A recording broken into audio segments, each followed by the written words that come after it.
What's going on, guys? Welcome back into Vaspods. We are here with another very special episode. Today we have episode 38. We have Sewphia, the seamstress, the ultimate, the number one seamstress in Spokane. We'll just put that out there right now. Sewphia, how are you doing today? I'm doing great. How are you? I'm doing well. I really appreciate you for coming on and sitting down. I know your schedule is very busy, so I just really appreciate you. Okay, so we'll just get right into it. Who is Sewphia? Who's Sewphia? Yes. I'm the Spokane seamstress. Most definitely. I do upcycled fashion. I throw events. I have a pretty strong online presence, and yeah, I just make cute clothes and have fun. Most definitely. Okay, so let's bring it back to like the childhood. What did your childhood look like? Yeah, I grew up in a really small town. Like, I know Spokane is small, but I grew up in Nooksack, Washington. I think my graduating class was like 100 kids or so. So there really wasn't a lot to do other than like hang out with my neighborhood friends, and we would always be outside creating anything and everything. Most definitely. Okay, so when you were younger, who poured into you? Ooh, my neighborhood friends, they eventually moved to Kansas when I was like in middle school, but the new Thockies, that was like the OGs. We had our own YouTube channel and we called it Noobertube because it was like a combination of both of our last names, and that's kind of where my content creation started, actually. So we kind of got into it a little bit, but your younger self, how did you express yourself when you were younger? I was really scared to express myself when I was younger. A big part of why I got into fashion was because I felt like no clothes really represented like who I was on the inside. And I think my creativity was like mostly external and like directing other people around. I always was like a bigger idea kind of person. So I was like telling my friends like, okay, we have this concept, you go act this and I'll record it and edit it and upload it. So I don't feel like my self-expression started to develop until I was like 18 and out of the house. Okay, what was the first project that you did as a kid? It could have been at 18, whenever. What was the first thing that you remember being proud of growing up? I remember in 4th grade, we had this like science experiment, and it was like, how do we create this like thermal thing to like keep the heat into a water bottle? And my partner and I were like, okay, let's use like tin foil. And then I was like, wait, like I got this sewing kit for Christmas, maybe I'll make cute sweaters for the water bottle. And like, I don't think the sweater really added anything like scientific to the like experiment, but I was just so proud that like I was able to contribute something creative, and it was just like, yeah, I had creative liberty over it, and it felt kind of stupid, but everyone was like, oh my gosh, what the heck, you made sweaters for your water bottles. Okay, so right now, what are you doing? To kind of explain the brand, kind of what you're doing with your brand, and what you kind of want to model after. I'm just having fun. Like, I found that like once I stopped like overthinking things and my creative ideas, I just started creating like crazy. So right now I'm trying to build my personal brand, Sewphia the Seamstress, so that I can inspire people to sew their own clothes, and like I'm just documenting my experience really as well.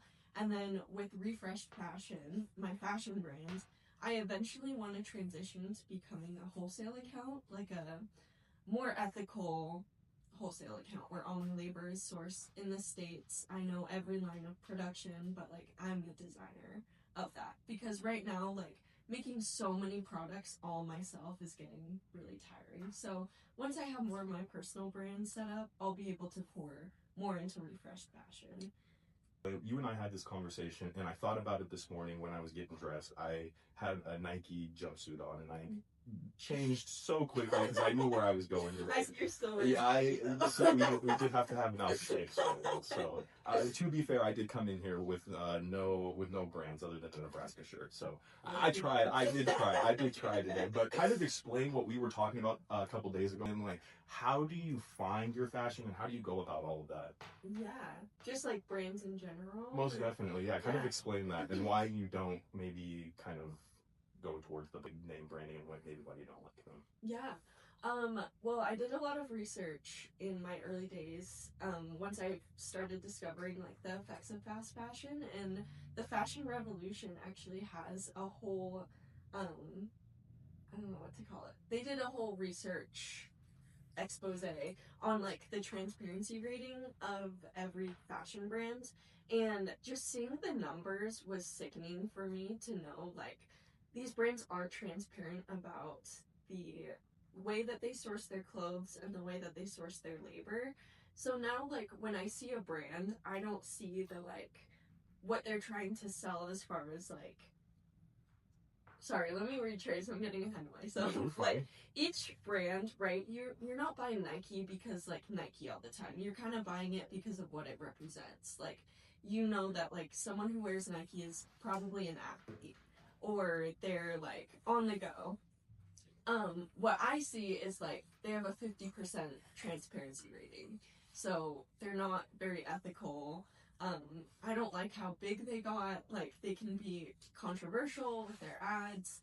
And I just think there's so much more to a brand than just like what they're trying to market, right? And we kind of get lost in the sauce of that because branding is identity and you want to, you know, have a certain identity, but it comes at the cost of someone else, and we don't really recognize that or want to acknowledge that. You say to people that are like, okay, well, they outsource their labor to make cheaper product. Yeah, that's business for sure. Like you want to have the lowest cost so that you can have a higher profit margin, but at the same time, like where are your ethics? Like, do you really need that big of a profit margin when you're that big? You know, like why not pay someone a little bit more to increase their, you know, their living situation, especially sewing. Like when we talk about clothing products, like that is such a lost skill, and to pay someone like minimum wage or below minimum wage is crazy to me.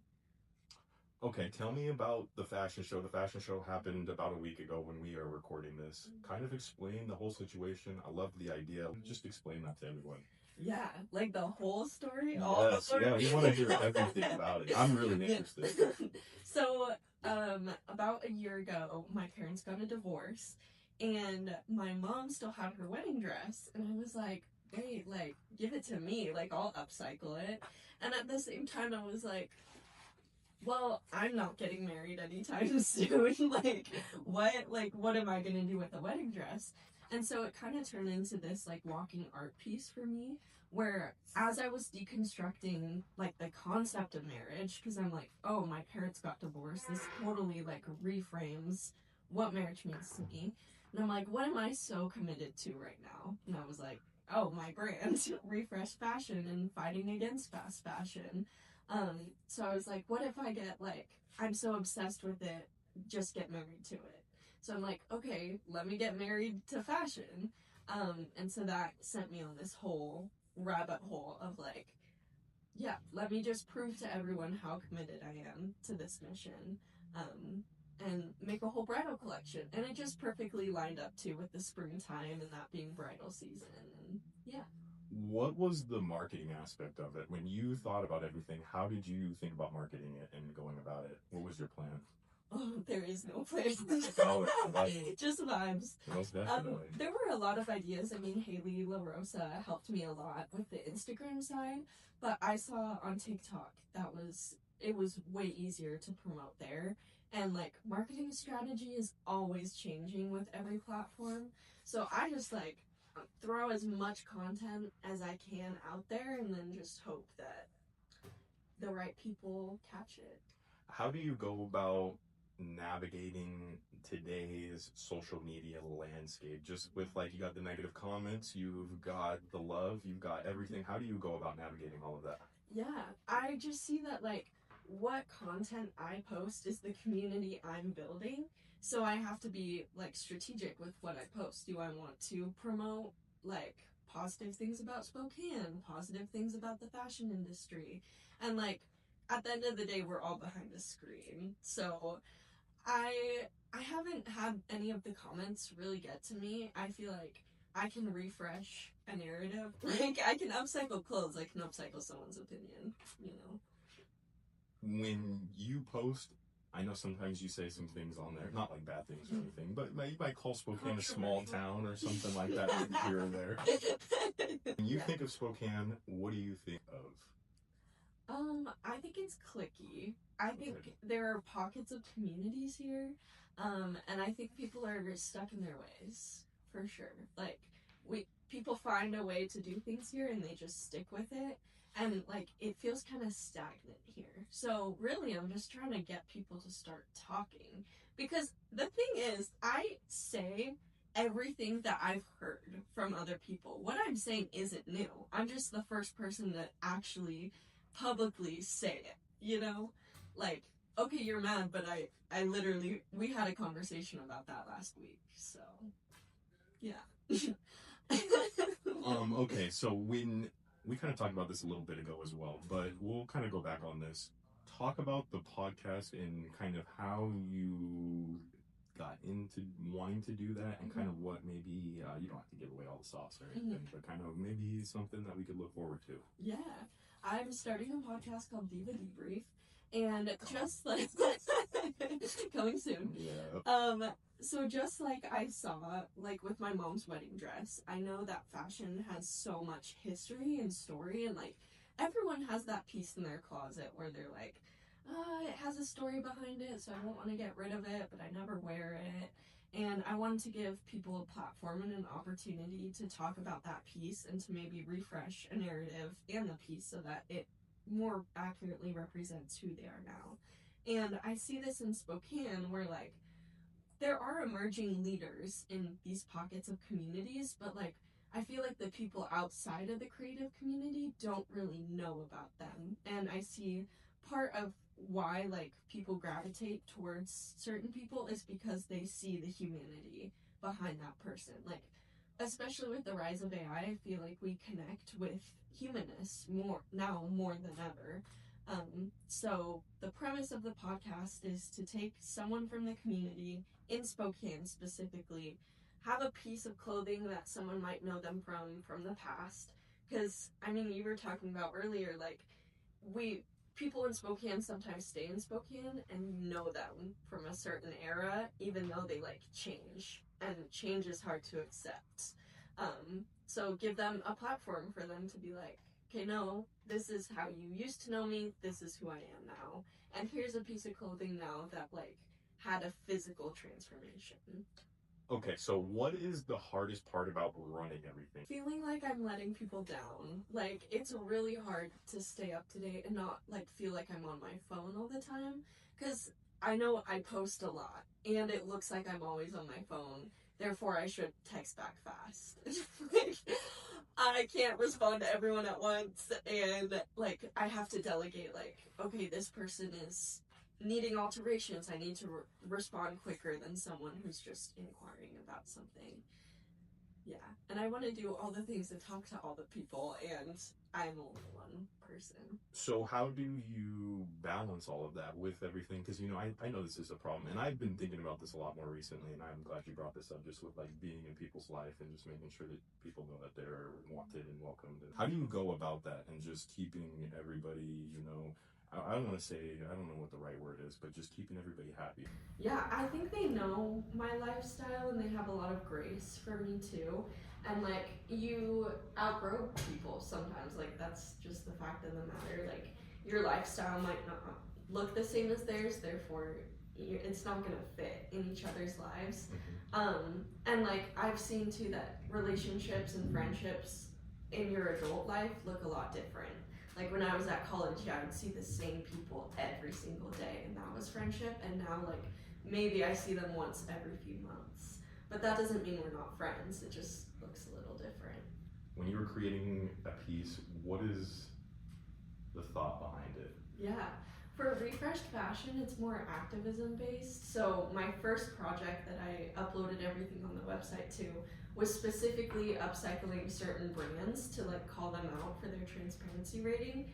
The first one was Carhartt, Nike, and Victoria's Secret. And I think I want to continue in that direction for Refreshed, because I want to educate people about why my clothes have the power that they do, and like maybe the pricing too, because we're so used to fast fashion prices. Prices, I'm glad you said that. When you're building a piece, what is it that makes a piece more expensive than another one? If it takes more time, and if the skills are different, and like what machines I use, and what accessories I put onto the piece. Okay, so let's start with the machines. Okay, explain the machines. What's the difference between machines? Because I didn't know that there was. I just thought we had a sewing machine, and that's what we're going with. Like, yeah, I have a regular Bernina sewing machine. That's the one my grandma gave me. Okay. Love her. I do want a Juki in the future. Most definitely. But then I also have my serger, which is a little bit more expensive, and that's the like 4 stitches. Usually on the cuffs of your shirt, it has that like crisscross pattern, and that just makes sure that it like cuts the raw edge so that it doesn't fray when you go through the wash. I do use that a lot since I'm cutting up fabrics and Frankensteining them together. Definitely use the serger, but that's 4 spools of thread versus on the regular sewing machine it's only 1. For context, like let's say you go to Hobby Lobby, rest in peace Joann's, but Hobby Lobby, you get serger thread, that's like $40 maybe for thread. So sewing is very expensive, which is why I upcycle and thrift all of my materials. Yeah. What is the biggest misconception about sustainable fashion? I think there's a lot of greenwashing within brands. So like someone or a brand will say like, oh, this was made out of 80% recycled plastic. Sure, but like you can just throw that on anything, right? And I feel like sustainability can be a marketing tactic instead of a standard. And that's where I would love to see more like laws put in place for setting a sustainability standard. And we're headed in that direction, but not quick enough. I have a lot of eco-anxiety sometimes, just thinking about the rate in which we're consuming and watching the world burn around us and the climate being affected. Do you have like a dream project that you're looking to do? Maybe with somebody or something? No, I just like to take things as they come.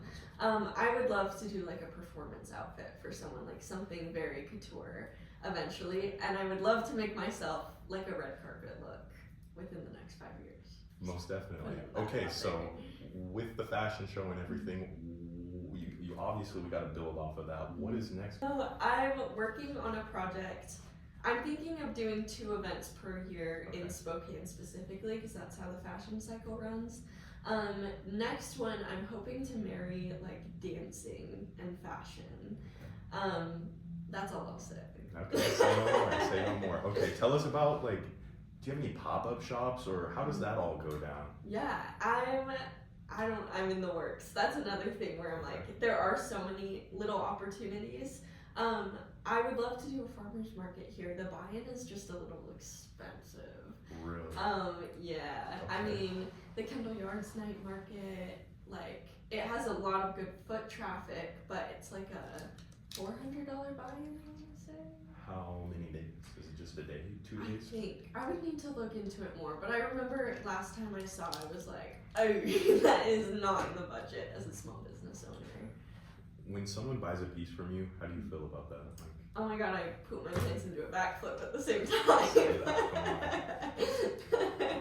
It's just like, my dream is to like see someone out on the streets wearing my piece. Like, but people in Spokane, I feel like aren't rocking with the refreshed. You know, like they're very much statement pieces, and I feel like people like to blend in here. well, it is very hard because people are very brand oriented. It's not a certain brand. People are very, if it's not like Lululemon, if it's not like a Nike or something like that, it's not Desirable. Yes, or those types of like designer and things like that. So you just gotta break through though. That's the only thing. Build the brand brick by brick. Most definitely, that's how you do it. Okay, so let's talk about the website and everything. Where can people find you at? refreshedfashion.com. It's, I don't know, I need to reconstruct it and refresh it. I mean, being a creative means like you're never satisfied with your work, so it might look a little different depending on when you listen. Okay, say that. Okay, so when you build your website, because you're probably the first person at our age that I know that has a website, so I mean, props to you right off the bat for that. I appreciate you for out here being a pioneer to that. But how did you even get that going? What was the concept of everything? How did that go? Yeah, it was so hard. My brain is not a coder. Like, I can do the physical, tangible, but the online stuff is a whole different world. And so people would tell me, like, why don't you put your stuff on Depop? Why don't you put yourself on Etsy? And I'm like, it's not big enough for this diva. Like, I need more creative control. So I went onto Shopify because I've heard that's a great platform for products specifically. But now I'm running into the issue of like, these products are so unique and one of a kind that like I can't mass upload. You know, like this isn't like a t-shirt and you can have 4 different colors and these are the sizes. Like I have to individually go in and create a different listing for each piece, which of course, but it's just a lot of work. And my first collection was 20 pieces, and I only gave myself a month to like build the website and figure out all of that. Okay, so I seen you did a little bit of modeling. You had some models and things like that, or creating a photo shoot, or when you were thinking about all these things before it comes into reality. How do you go about that? Like, what are you thinking? Like, what's going through your head? How do you get that first break going, and then to the next break and the next break? Usually I'm on a hot girl walk when the download comes, and then I'm immediately in my notes app. Okay, like, explain what a hot things. girl walk is. Hot girl walk, you got your headphones on, preferably outside, maybe a bev in your hand, and you're just walking around, you know? And it's like I'm on a mission when I'm on a hot girl walk. You know, I got ideas flowing to me. You see, you're just putting me on to all these things. We talked before, the camera didn't see this, but we were talking a little bit earlier, and there was I won't say what it is out loud, because I don't know who's watching, and I don't really know what's going on. I don't want my grandma to pick up some new stuff or anything, but like, she put me on multiple times though, I'm not gonna lie. So I really appreciate you, but then she called me old, so then I was just like, oh my goodness. Okay. She was, what is the word? What is the correct? Referring. I'm like, okay. You said yourself and I just laughed. Oh, okay. Well, she didn't stop it, so she just let it happen, so we'll just go with that. Okay. The modeling and everything. How did you even like about that? It was just random people that I knew from my life that had also modeled in the past, where I was like, hey, would you be down for this? And they were like, yeah. That's the thing about Spokane. I feel like we're all looking for an opportunity in a project, and I couldn't really compensate them in any way, but they were so willing to be part of it. And I even had people who like weren't able to make some of the shoots, because part of the project was like you had to be there for one shoot one day, and then 2 weeks later you had to be there for the same shoot, because I had them model the pieces before they were upcycled, and then it was the same exact pieces 2 weeks later. So I built out 20 pieces in 2 weeks. Yeah. I'm a little crazy. How many hours did that take? Oh, it took the whole 2 weeks. Like, I literally went, it was during Christmas time too. I actually stayed in Spokane instead of going to the west side, because I was like, guys, I'm working on a project. Trust me. I hear you on that. Okay, so where do you see Refresh Fashion in about 5 years from now? I see it in another country. I mean, well, I think Refresh Fashion is always going to exist here. I see there's a nonprofit here that I really want to partner with. I just need to get a few things more situated on my end before I'm ready to propose. But I would love for Refresh to become more manufactured in Spokane, especially to put Spokane on the map a little bit more. Like, to have a brand based out of here, I don't know a whole lot of other brands that are doing that here, and create some jobs and opportunities here, and then have a better online storefront, and then figure out a little bit more like what I want to do too, and like how I differentiate myself as a designer and me from my brand. When wearing your brand, what type of message do you want them to send? I want them to know like why they're wearing it and know the message of refresh fashion, which is to stand up against fast fashion and show that we don't have to get rid of what we have, we just need to refresh it. And same with like any narrative that we have, like not just tangible items, like we can do that with media, we can do that with ourselves. It's a bold statement, and like you gotta have the story to back it up. Okay, so maybe just you personally, but what type of legacy do you want to leave? I just want to inspire people to use what we have, you know? That's a hefty question. Okay. No, I hear you on that. I just want to inspire to inspire, you know? Okay. Definition of success? I'm trying to stay away from the numerical based success. I think success is me being able to like follow the white rabbit, you know, like having enough freedom to follow my dreams. And that's really hard, like having a regular girl job. And like if I can like make income and like leave a positive impact on the world, like that's success to me. You hear her, she's out here. Come on, friends, like y'all know what's going on over here. Like, yeah, I really appreciate you for coming on. I really appreciate you giving me your